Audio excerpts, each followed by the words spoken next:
Hello বন্ধুরা, সকলে কেমন আছেন? ভাবেন তো, একদিন সকালে ঘুম থেকে উঠে যদি দেখেন আপনার শরীর প্রতি মিনিটে 1 বছর করে বেড়ে যাচ্ছে এবং আপনার 6 বছরের সন্তান হঠাৎ 25 বছরের যুবক হয়ে গেছে, তখন আপনি কি করবেন? এমনই একটি ঘটনা আজকের গল্পে আমরা দেখব, যেখানে ছুটি কাটানোর জন্য সমুদ্র সৈকতে আসা সকল পরিবারের বয়স অনেক দ্রুত বাড়তে লাগে। কিন্তু কেন? এই সমুদ্র সৈকতে এমন কি আছে যার কারণে এখানে আসা মানুষগুলো আর কখনো ফিরে আসতে পারেনি? এটা কি কোনো ধরনের প্রাকৃতিক দুর্যোগ, নাকি এর পেছনে আছে কোনো বৈজ্ঞানিক ষড়যন্ত্র? সকল প্রশ্নের উত্তর পেতে চলেছি আজকের এই ভিডিওতে। ভিডিওটি সম্পূর্ণ দেখার অনুরোধ রইল। তো চলেন আজকের ভিডিওটি শুরু করা যাক। গল্পটি একটি পরিবার, ইমরান হোসেন, তার স্ত্রী শারমিন আক্তার এবং তাদের 2 সন্তান আফসানা ও রায়হানকে দেখে শুরু হয়। তারা একটি গ্রীষ্মকালীন রিসোর্টে ছুটিতে যাচ্ছে। পরিবারটি রিসোর্টে পৌঁছানোর পর কর্মীরা খুশি মনে তাদের স্বাগতম জানায়। হোটেল অ্যাসিস্ট্যান্ট নাজমা তাদের স্বাগতম ককটেল দেয় এবং শিশুদেরকে পানির ঝর্ণার দিকে নিয়ে যায়। বাচ্চাদের দেখা হয় সাদ্দাম নামের এক ছেলের সঙ্গে, যিনি রিসোর্ট ম্যানেজারের ভাগ্নে ছিল। পরে পরিবারটি সমুদ্র সৈকতে যায়। রায়হান এবং সাদ্দাম আশেপাশে হাঁটে এবং অন্য অতিথিদের সঙ্গে নিজেদের পরিচয় করিয়ে দেয়। তারা খেলতে খেলতে সাদ্দাম বলে তার কোনো বন্ধু নেই। রায়হান বলে, আজকে থেকে তুমি আমার বন্ধু এবং রিসোর্ট ছাড়ার পরেও আমরা যোগাযোগ রাখব। সেই রাত্রে ইমরান এবং শারমিন তাদের সম্পর্ক নিয়ে আলোচনা করে। এই ছুটি তাদের শেষ ভ্রমণ হওয়ার কথা, কারণ তারা বিবাহ বিচ্ছেদের পথে এগোচ্ছে। ইমরান শারমিনকে বলে, তুমি এই বিষয়ে আবারও চিন্তা করে দেখো, কিন্তু শারমিন অন্য কিছুই চিন্তা করতে চায় না। এদিকে বাচ্চারা অন্য ঘর থেকে তাদের বাবা মায়ের তর্ক শুনছিল। রায়হান যেন মন খারাপ না করে, এই জন্য আফসানা তাকে খেলার পরামর্শ দেয়।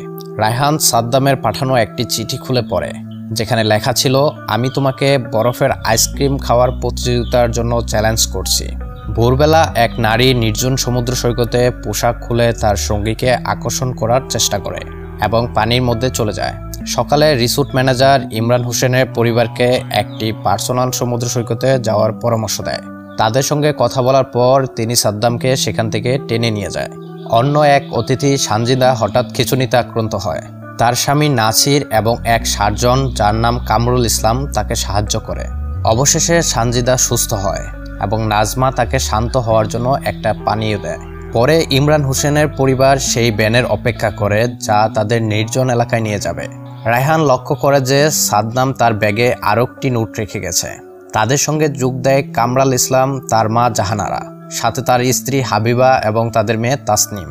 ড্রাইভার তাদের সেই ব্যক্তিগত এলাকায় নিয়ে যায় এবং তাদের পিকনিকের জন্য জিনিসপত্রগুলো দেয়। ড্রাইভার নির্দেশ দেয় কিভাবে সমুদ্র সৈকতে পৌঁছাতে হবে এবং বলে বিকাল 5টায় সে তাদের নিয়ে যাবে।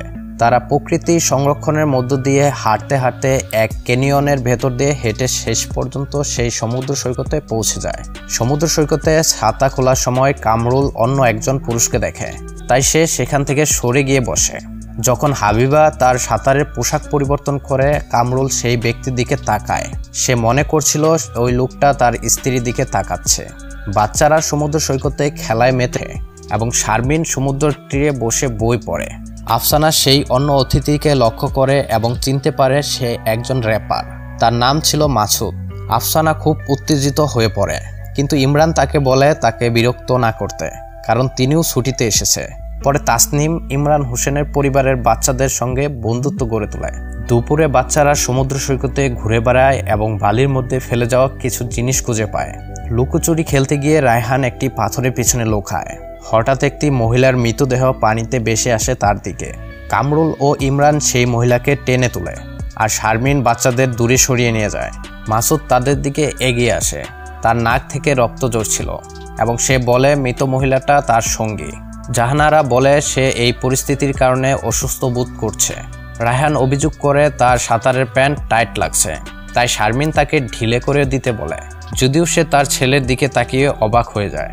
কামরুল রিসোর্টে যোগাযোগ করার চেষ্টা করে, কিন্তু সমুদ্র সৈকতে মোবাইল রিসেপশন নেই। হঠাৎ সানজিদা ও নাসির এসে হাজির হয়। তখন ইমরান রিসোর্ট ড্রাইভারের সঙ্গে যোগাযোগ করার কথা বলে, কিন্তু নাসির বলে ড্রাইভার ইতিমধ্যেই চলে গেছে। তারা ব্যাখ্যা করে যে তারা সমুদ্র সৈকতে একটি মৃতদেহ পেয়েছে। কামরুল সন্দেহ করে মাসুদই মহিলাকে মেরেছে, কারণ তার নাকে রক্ত ছিল। তাদের মধ্যে তর্কাতর্কির মাঝেই হাবিবা কামরুলকে ডেকে বলে তার মা জাহানারা অসুস্থ। নাসির রিসেপশন খুঁজতে বের হয়, কিন্তু হঠাৎ মাথা ঘুরে পড়ে যায়। কয়েক মিনিট পর নাসিরের জ্ঞান ফিরে। সানজিদা বলে সে ক্যানিয়ন থেকে কষ্টে বেরিয়ে এসেছে, কারণ সে সেখানে অজ্ঞান হয়ে পড়েছিল। কামরুল তার মায়ের খোঁজ নেয়, যিনি এই ঘটনায় বেশ আতঙ্কে পড়ে যায়। জাহানারা বলে, আমি ঠিক আছি, তুমি অন্যদের সাহায্য করো। শারমিন কামরুলের কাছে এসে রায়হানের সম্পর্কে বলে, কিন্তু কামরুল বলে রায়হান ঠিক আছে, কারণ দূর থেকে তাকে তাসনিমের সঙ্গে খেলতে দেখা যাচ্ছে। শেষমেশ কামরুল এবং শারমিন বাচ্চাদের দিকে যেতে লাগে। এদিকে হাবিবা আবারও তার স্বামীকে ডাকে, কারণ জাহানারা আর শ্বাস নিচ্ছে না। কামরুল তার মাকে বাঁচানোর চেষ্টা করে, কিন্তু কোনো লাভ হয় না। সে তার মায়ের মৃত্যুতে শোক প্রকাশ করে। সে ভাবতে থাকে হয়তো ভয়ে স্ট্রোক করেছিল। সানজিদা এবং নাসির রায়হান ও আফসানার সঙ্গে পরিচিত হয়, যাতে তারা বাচ্চাদের মনোযোগ অন্যদিকে রাখতে পারে। নাসির ধরে নেয় রায়হানের বয়স 11 বছর, কিন্তু রায়হান বলে সে মাত্র 6 বছরের। এটা শুনে নাসির ভাবে বাচ্চারা হয়তো মজা করছে। শারমিন এসে তার সন্তানদের দেখে হতবাক হয়ে যায়, কারণ তারা হঠাৎ বড় হয়ে গেছে। এদিকে কামরুল দেখে মাসুদ ক্যানিয়নের দিকে দৌড়াচ্ছে।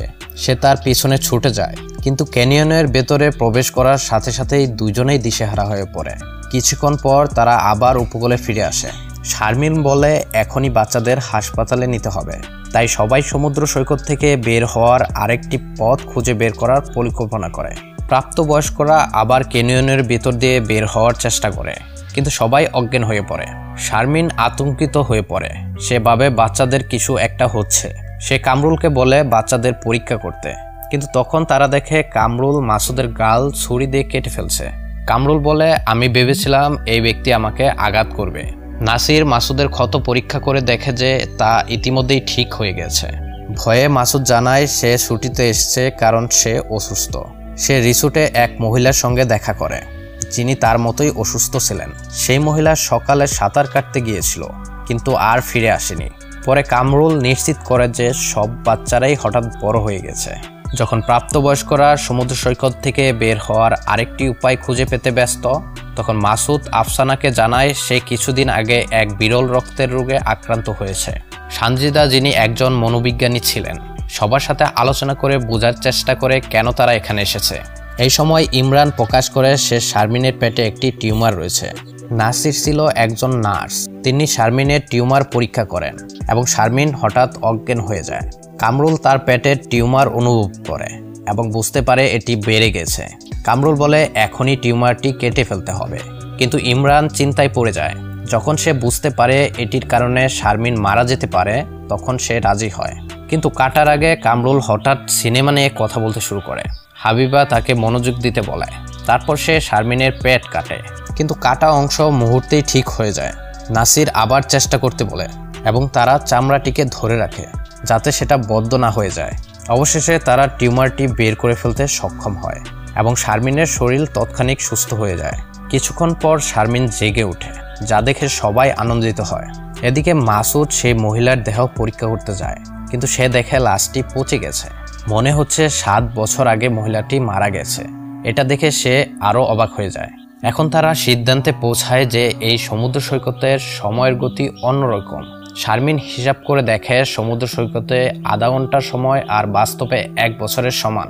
নাসির দেখে বাচ্চারা বারবার খেতে চায়, কারণ তাদের শরীর এখনও বৃদ্ধি পাচ্ছে। সে ধারণা দেয় যে সমুদ্র সৈকতের আশেপাশে পাথরগুলো কোনোভাবে তাদের কোষের বৃদ্ধির গতি বাড়িয়ে দিচ্ছে। তাই যখন তারা সমুদ্র সৈকত ছাড়ার চেষ্টা করে, তখন তারা অজ্ঞান হয়ে পড়ে, কারণ শরীর আচমকা কোষগত গতির সাথে খাপ খাওয়াতে পারছে না। সে পরামর্শ দেয় যে ক্যানিয়নের মধ্যে দিয়ে ধীরে হাঁটলে শরীর হয়তো ধীরে ধীরে সেই কোষগত গতির সাথে খাপ খাওয়াতে পারবে। এই আলোচনার মধ্যে রায়হান এবং তাসনিম তাঁবুতে কিছুটা সময় কাটায় এবং নিজেদের মধ্যে কথা বলতে লাগে। কিন্তু তাঁবুত থেকে বের হওয়ার পর দেখে তারা বড় হয়ে গেছে। এখন তারা তরুণ প্রাপ্তবয়স্করা দেখে তাসনিম হঠাৎ গর্ভবতী। আফসানা সবার মন শান্ত করার চেষ্টা করে এবং নাসির চেক করে দেখে তাসনিম খুব শীঘ্রই সন্তান জন্ম দেবে। নাসির তাসনিমকে একটি কুলুম্বের উপর শুইয়ে দেয়, কারণ তার পেট ফুলে যাচ্ছে। কিছু সময় পরে তাসনিম দেখে শিশুটি জন্ম নিবে। এখন হাবিবা আতঙ্কিত হয়ে সাহায্যের জন্য ক্যানিয়নের দিকে ছুটে যায়, কিন্তু সঙ্গে সঙ্গেই অজ্ঞান হয়ে যায়। সে যখন জ্ঞান ফিরে পায়, তখন দেখে শিশুটি জন্ম নিয়েছে। সবাই শান্ত হয় যখন শিশুর কান্না শোনা যায়, তবে কান্না মুহূর্তেই থেমে যায়। শিশুটি কয়েক সেকেন্ড না খেয়ে মারা যায়। রায়হান রেগে গিয়ে ক্ষিপ্ত হয়ে পড়ে এবং তাসনিম কান্নায় ভেঙে পড়ে। হাবিবা তার স্বামীকে বলে যেভাবেই হোক আমাদের এখান থেকে বের করো, কিন্তু কামরুল চুপ করে থাকে। হঠাৎ সে ছুরি বের করে নাসিরকে হুমকি দেয় তারা যেন এখান থেকে চলে যায়। তারপর সে হাবিবাকে বলে মেকআপ লাগাতে। ভয়ে হাবিবা পালিয়ে যায়। আফসানা দেখতে পায় হাবিবা একা বসে কাঁদছে। হাবিবা স্বীকার করে যে সে একবার জেবিন নামের একজন পুরুষকে ভালোবেসেছিল, কিন্তু সে সুন্দর বা ধনী কোনোটাই ছিল না, তাই সে তাকে ছেড়ে চলে গিয়েছিল। সে স্বীকার করে তারা এই সমুদ্র সৈকতে আসার পর থেকে সে ক্রমাগত জেবিনের কথা ভাবছে। তারা হঠাৎ করে সানজিদার চিৎকারের শব্দ শুনতে পায়। কামরুল বারবার মাসুদকে ছুরি দিয়ে আঘাত করে, তারপর সে সেখান থেকে চলে যায়। নাসির এবং ইমরান ধীরে ধীরে কামরুলের কাছ থেকে ছুরিটা নিয়ে নেয়, যাতে আর কোনো দুর্ঘটনা না ঘটে। সন্ধ্যার কাছাকাছি সময় নাসির সিদ্ধান্ত নেয় সে সাঁতরে সমুদ্র পেরিয়ে সাহায্য আনবে। যাওয়ার আগে সে সানজিদাকে বিদায় জানায়। ইমরান বুঝতে পারে তাদের প্রত্যেকের গ্রুপে অন্তত একজন করে অসুস্থ ব্যক্তি আছে। কিছুক্ষণ পর আফসানা তার মায়ের সঙ্গে ডিভোর্স নিয়ে কথা বলে। শারমিন বলে তাদেরকে ছেড়ে সে চলে যেতে চেয়েছিল, কারণ সে চেয়েছিল তার রোগে কেউ যেন আক্রান্ত না হয়। কিন্তু আফসানা বুঝতে পারে তার মা অন্য কারোর সঙ্গে সম্পর্কে জড়িত ছিল। শারমিন এটা স্বীকার করে না। এরপর আফসানা মন ভালো করতে সাগর পাড়ে হাঁটতে যায়। এই সময় নাসিরের মৃতদেহ দেখতে পায়। ইমরান ও রায়হান নাসিরের দেহ পানি থেকে উপরে নিয়ে আসে। সানজিদা তার স্বামীর জন্য সুখ প্রকাশ করে। তারা বুঝতে পারে সাঁতরে সমুদ্রে পাড়ি দেওয়ার সময়ও অজ্ঞান হয়ে যেতে পারে। রায়হান এবং তাসনিম গ্রুপ থেকে একটু দূরে সরে যায়। তারা একে অপরকে জানায় জীবনে কোনো কিছু অভিজ্ঞতা না নিয়েই এই সমুদ্র সৈকতে মারা যেতে হবে। তাসনিমকে শান্ত করতে রায়হান তাদের বাচ্চাকে বালিতে কবর দেয়। সে যখন এটি করছিল তখন তাসনিম উপরে উঠতে শুরু করে। রায়হান তার পেছনে উঠতে চায়, কিন্তু তার বাবা মা তাকে বাধা দেয়। সবাই তাসনিমকে উপরে উঠতে না করে, কিন্তু তাসনিম কারো কথাই না শুনে উপরে উঠতেই লাগে। সে মনে মনে ভাবতে থাকে যেভাবেই হোক এই সমুদ্র সৈকত থেকে বের হতে হবে। তাসনিম প্রায় উপরে উঠেই গিয়েছিল, কিন্তু হঠাৎ করে সে থেমে যায়। নিচে সকলেই বুঝতে পারে তাসনিম অজ্ঞান হয়ে গেছে। এরপর তাসনিম সোজা নিচে পড়ে যায় এবং সেখানেই তার মৃত্যু হয়। রায়হান এটা দেখে কাঁদতে লাগে। কোনো রাস্তায় না পেয়ে সানজিদা কিছু পুর নুডল বেঁধে সাঁতরে পালাতে চায়, কিন্তু সে বারবার খিঁচুনি খেতে খেতে মারা যায়। সানজিদার মৃতদেহ দেখতে দেখতেই ইমরানের চোখের দৃষ্টি নষ্ট হতে শুরু করে। এদিকে হাবিবা তার মেয়েকে খুঁজতে থাকে। সে জানতই না তাসনিম মারা গেছে। সে দেখে ক্যালসিয়ামের ঘাটতির কারণে তার পিঠ বেঁকে যাচ্ছে। আফসানা সমুদ্র সৈকতে পড়ে থাকা জিনিসপত্র দেখতে গিয়ে একটি নোটবুক খুঁজে পায়, যেখানে সমুদ্র সৈকত সম্পর্কে বিভিন্ন তথ্য লেখা ছিল। নোটবুকে লেখা ছিল সমুদ্র সৈকতে চুম্বকীয় শক্তি এবং পাথরের বিশেষ খনিজ উৎপাদন কোষের দ্রুত বৃদ্ধি ঘটাচ্ছে। এটা দেখার পর রায়হান ভাবতে থাকে যদি তারা এক্স-রে প্রোটেকশন ব্যবহৃত ধাতুর মতো কিছু তৈরি করতে পারে তাহলে হয়তো তারা চৌম্বকীয় বিবরণের হাত থেকে রক্ষা পাবে। সে আশেপাশের জমিনের দিকে তাকিয়ে কিছু চকচকে জিনিস দেখে। একটু খেয়াল করতেই সে দেখতে পায় এটি একটি ক্যামেরা, যা তাদের সব কিছু রেকর্ড করছে। রাতের অন্ধকারে ইমরান কিছু শব্দ শুনে, কিন্তু শারমিন যিনি ধীরে ধীরে শ্রবণ শক্তি হারাচ্ছে, যার কারণে সে কিছুই টের পায় না। হঠাৎ করে কামরুল এসে ইমরানকে আক্রমণ করে, যাতে সে মাসুদকে হত্যা করার কথা পুলিশকে না বলতে পারে। ইমরানের দৃষ্টিশক্তি কম থাকায় লড়াই করতে পারছিল না। শারমিন তার স্বামীকে বাঁচানোর চেষ্টা করে, কিন্তু সে তাকে ঠেলে সরিয়ে দেয় এবং বলে সে যেন বাচ্চাদের রক্ষা করে। শারমিন সন্তানদের খুঁজে বের করে এবং তাদের বলে তোমরা কোথাও লুকিয়ে পড়ো। আফসানা এবং রায়হান একটি গুহার মধ্যে লুকিয়ে পড়ে। তারা দেখে হাবিবা তার শরীরের অবস্থার জন্য কাঁদছে। সে তাদের উপর পাথর ছুঁড়ে মারে এবং বলে আমার দিকে তাকাবে না। হাবিবা তখন জানতে পারে তাসনিম মারা গেছে। এটা জানার পর সে রায়হানকে আঘাত করার জন্য একটি ভারী পাথর তোলে, কিন্তু শরীর দুর্বল থাকায় তার হাড়গুলো ভেঙে যায়। হাবিবা ছটফট করতে থাকে এবং ছটফট করতে করতে সেখানেই মারা যায়। শীঘ্রই ইমরান ভুলে যায় সে কি নিয়ে তার স্ত্রীর সাথে ঝগড়া করছিল, তাই সে বলে এখন আর কিছুতেই তার কিছু আসে যায় না। এরপর তারা নিজেদের মধ্যেই সব সমস্যা মিটিয়ে নেয় এবং কয়েক মিনিট পরেই তারা মারা যায়। সকালে রায়হান এবং আফসানা আরও বিদ্ধ হয়ে ঘুম থেকে ওঠে। তারা ভাবে আদৌ কি সমুদ্র সৈকত ছাড়ার চেষ্টা করা উচিত নাকি এখান থেকেই মারা যাওয়া ভালো। শেষমেশ ভাই বোনেরা সিদ্ধান্ত নেয় একটি বালির দুর্গ তৈরি করবে। তারপর তারা চেষ্টা করবে বেরিয়ে যেতে। বালির দুর্গ বানাতে বানাতে রায়হানের হঠাৎ সাদ্দামের সে দেওয়া মেসেজটির কথা মনে পড়ে। মেসেজে লেখা ছিল আমার চাচা প্রবল পছন্দ করে না। রায়হান ভাবে এটা একটা ক্লু, আর ভাবে হয়তো প্রবল তাদের রক্ষা করতে পারে। দুইজন ভাই বোন সাঁতার কাটতে কাটতে একটি প্রবল টানেলের খোঁজ পায় তারা টার্নেলে সাঁতার কাটতে থাকে, কিন্তু আফসানার শার্ট আটকে যায়। রায়হান তাকে উদ্ধার করার চেষ্টা করে, কিন্তু তাকে ছাড়াতে কিছুটা সময় লাগে। এদিকে রিসোর্টের ড্রাইভার ক্যামেরা দিয়ে সমুদ্রের দিকে তাকিয়ে থাকে। সে দেখে তারা জলের উপরে উঠছে না, তাই সে ফোনে রিপোর্ট করে তারা ডুবে গেছে। সে নিশ্চিত করে যে টায়াল 73-এর সদস্য সব মারা গেছে। এরপর ড্রাইভার একটি ফার্মাসিউটিক্যাল কোম্পানির গবেষণা কেন্দ্রে প্রবেশ করে। এক বিজ্ঞানী সিডনিন রিসোর্ট ম্যানেজারকে সকল অতিথিদের ডাটা মুছে ফেলতে বলে। ম্যানেজার নীরবতা পালন করে টায়াল 73-এর জন্য এবং বলে তারা বহু মানুষের জীবন বাঁচানোর ওষুধ তৈরি করছে। কিন্তু রিসোর্টে ফিরে এসে অতিথিদের ওয়েলকাম ককটেল দেওয়ার মুহূর্তে কেউ এসে সেই ড্রিঙ্কগুলো মাটিতে ফেলে দেয় এবং সবাই দেখে রায়হান এবং আফসানা ফিরে এসেছে। পুলিশ অফিসার তখন নোটবুক দেখে নিশ্চিত হয় নিখোঁজদের তালিকায় কারা কারা ছিল। সাদমান রায়হানের কাছে আসে এবং বুঝতে পারে এই তার পুরনো বন্ধু। পুলিশের সহায়তায় তাদের কোম্পানিটি বন্ধ করে দেওয়া হয়। ভাই বোনদের এখন তাদের খালার কাছে পাঠানো হবে। আফসানা আশাবাদী থাকে আমরা ঠিক হয়ে যাব। আর এখানেই আমাদের আজকের গল্পটি শেষ হয়। তো বন্ধুরা, আজকের গল্পটি আপনাদের কেমন লেগেছে অবশ্যই আমাদেরকে কমেন্টে জানাবেন। ভিডিওটি ভালো লাগলে অবশ্যই আমাদের চ্যানেলটিকে সাবস্ক্রাইব করে আমাদের পাশে থাকবেন। তো সকলে ভালো থাকবেন, সুস্থ থাকবেন, ধন্যবাদ।